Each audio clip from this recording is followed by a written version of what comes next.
बिस्मिल्लाहिर्रहमानिर्रहीम, अस्सलाम वालेकुम। मैं हूं मोहम्मद उसामा गाजी और आप देख रहे हैं पता चला। खबर यह है कि डॉलर ने मुल्क की तारीख में पहली बार ट्रिपल सेंचुरी मुकम्मल कर ली है। इंटरबैंक में डॉलर 36 पैसे इजाफे से 300 रुपए का हो गया। पाकिस्तान की तारीख में अमरीकी डॉलर की सबसे बुलंद तरीन सतह है। जिन्होंने डॉलर को 200 से नीचे लाने का दावा किया था वो इसाक डार वजारत के मजे लूट कर लंदन वापस जा चुके और डॉलर की बुलंदी, रुपए की बेकदरी के खमियाजे पाकिस्तानी भुगत रहे हैं। जीना मुश्किल से मुश्किल तर हो गया है। अब जान बचाने वाली दवाओं की कीमत में भी होशरुबा इजाफा कर दिया गया है। हुकूमत ने 25 अद्वियात की ज्यादा से ज्यादा कीमत मुकर्रर कर दी है। पहले ही बिजली के बिल दिल जला रहे हैं और ऊपर से हुकूमत ने बिजली की कीमत में मजीद 5 रुपए 40 पैसे फी यूनिट इजाफे की मंजूरी दे दी है। इस इजाफे पर आवाम का सब्र जवाब दे गया। मुख्तलिफ मकामात पर बिल जलाने की तहरीक जोर पकड़ रही है। हालात दिन ब दिन बिगड़ रहे हैं मगर बड़े ऐवानों में अब भी इक़्तिदार की रस्साकशी चल रही है।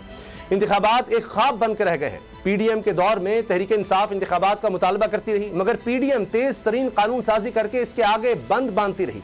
सदर को बेख्तियार और इलेक्शन कमीशन को मजीद इख्तियारात से नवाजती रही और अब ये इख्तियारात ही पीडीएम के गले का कांटा बन गए हैं। अब बर वक्त इंतखाबात की गर्दान पीडीएम जमातों के लबों पर है और इलेक्शन कमीशन से सदा आ रही है अभी नहीं। सवाल ये है अभी नहीं तो फिर कब?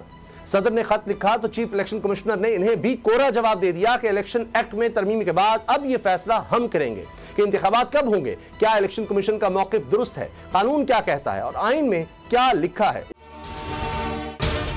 अगर आपको ये वीडियो पसंद आई तो सब्सक्राइब करें और बेल पर क्लिक करें।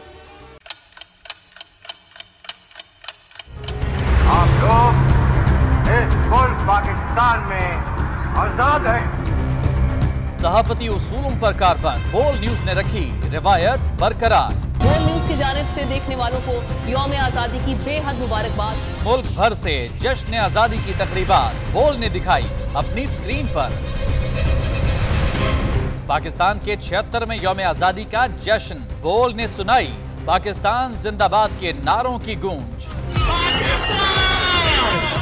बोल की सबसे बड़ी ट्रांसमिशन में पाकिस्तान का नाम रोशन करने वालों ने दिए कौम को पैगामात। बेपनाह मुश्किलात का सामना करके इस मुल्क को हासिल किया। आज़ाद कौमों को बहुत सी कुर्बानियाँ देनी पड़ती हैं। 76 वालियों में आज़ादी का दिन जोश खरोश के साथ मना रहे हैं क्योंकि जिंदाबाद पाकिस्तान ये है बोल की पहचान। सब्सक्राइब करें और बेल दबाएं ताकि कोई खबर रह न जाए।